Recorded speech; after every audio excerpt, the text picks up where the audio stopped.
غالباً نام میرے ذہن سے نکل رہا ہے، حاکم بن مروان اس طرح کر کے کوئی انسان تھا. وہ انسان کیا کہتا ہے، وہ تلوار نکال لیتا ہے. وہ گورنر رہتا ہے مدینہ المنورہ کا. وہ کہتا ہے ایسا نہیں ہونے دوں گا. اللہ کے رسول کے بازو میں جب عثمان کا دفن نہیں ہوا تو حسن کو ہم دفن نہیں کرنے دیں گے. ادھر سے حضرت امام حسین کی بھی تلوار نکل جاتی ہے. لیکن اے میرے پیارو، میں آپ کو بتاؤں، اللہ کے رسول کی صحابی ہے، وہ آتے ہیں اور امام حسین سے کہتے ہیں اے امام حسین، جب امام حسن جا رہے تھے نا آخری وقت میں کہا تھا کہ حضرت عائشہ سے اجازت لے لینا.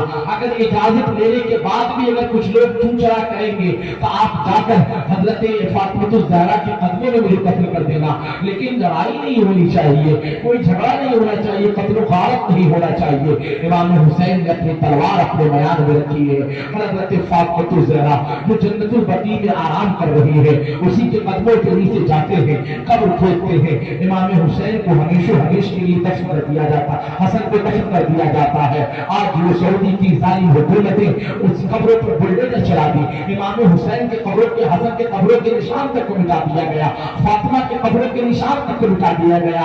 آپ کو سعودی والوں نے کہتے ہیں وہ حق پر ہے، وہ ظالم لوگ جنت البقیع میں بلڈوزر چلا رہے ہیں. حضرت عائشہ صدیقہ کی قبروں پر، حضرت دائی حلیمہ کی قبروں پر، حضرت امام کا کہتے ہیں حسن کی قبروں پر، حضرت فاطمہ الزہرا کی قبروں پر.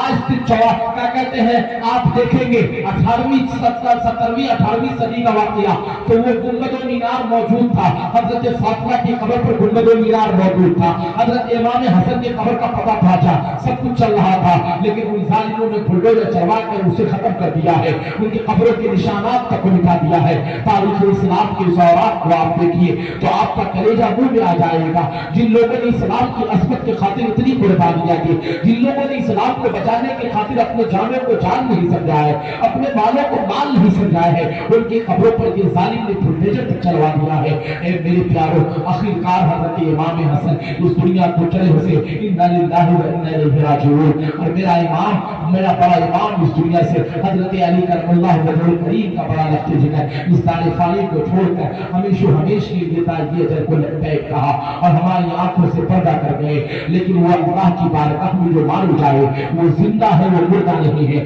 اے میرے پیارو، اور میں آپ کو بتاتا چلوں، درود پاک پڑھیے اللہم